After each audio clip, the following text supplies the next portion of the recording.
My name is Masarat Daud. I am 31 years old and I live in London now, but I'm originally from India, from Rajasthan, but I've also lived in Dubai all my life.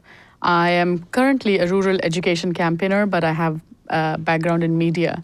I also founded the 8-Day Academy. I'm very passionate about girls' education and just general education that makes community responsible and good. And that's what I do right now. I'm driven by a social change which makes people good. I fell in love with my husband and I asked him to marry me. So, no, I mean, it was really simple. I told him, I don't have time for drama.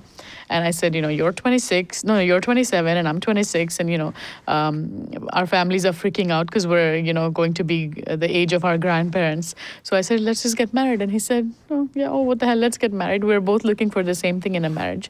And we got married. And, it's been 3.5 years. We haven't killed each other. So I think we're doing quite well. One of the things that really builds on my psyche is being raised in a sexist village, or with sexist village values rather. To me, it's so important for a man to respect and have that dignity for me. I can't even in a joke handle kind of being treated badly. It's very important to me. So for me, love is really respect.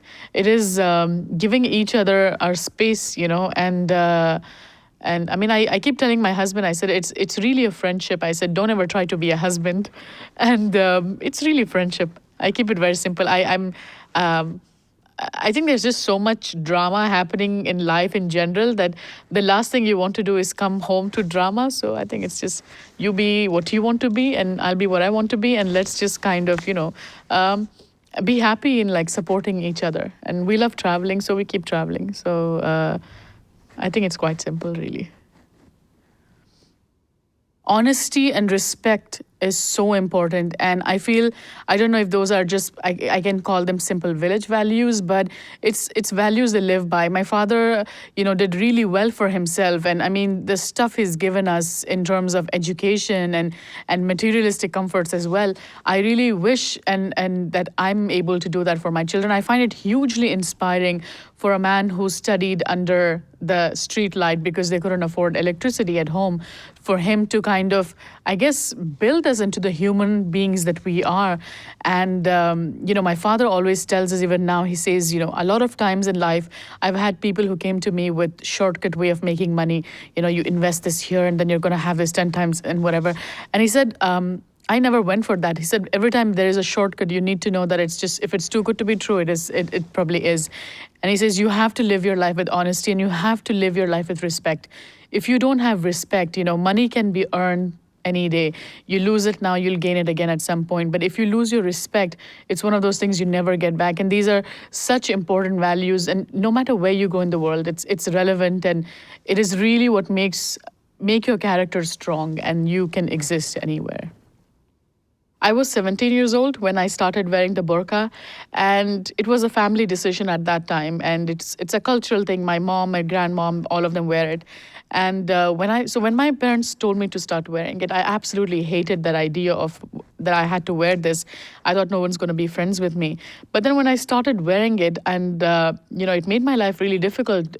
I was right. I mean, nobody really wanted to talk to me, and it was just very common to be overlooked. But over the years, when I started realizing that, that's a challenge. You can't sit and cry or complain about it. And so I chose that, okay, I'm going to get stubborn about it. And I'm going to make myself so strong that these people who have a problem with the burqa will have to come to me for my mind. And so I have to make my mind stronger. I have to make my character stronger. And so the burqa, which I hated, I absolutely love it now because it has made me a much stronger person. Feeling the presence of God, I feel that there's no singular moment, or it's not like an epiphany that comes to you at some point. I think it's one of those things where, you carry it within you. It's always there because, at the end of the day, I mean, you have to think of what is God. And I think God is, it's probably the most human side of us. I think that is God. And I think that's why you carry it in your heart all the time, because the minute you take God out of you, you just feel less of a human. So, and I carry it always. So when I'm traveling, if I see something, if it's a piece of art or it's a human being or it's anything, and it always moves you, I feel it's a part of that experience. To me, religion and God are not ritualistic. They're not. And it's an irony because people see the burqa and think that I probably follow it more ritualistic and everything. But I think to me, I think I've never looked at God as whatever that people try to show. For me, God has always been. It's a feeling that you carry in your heart. It's a goodness.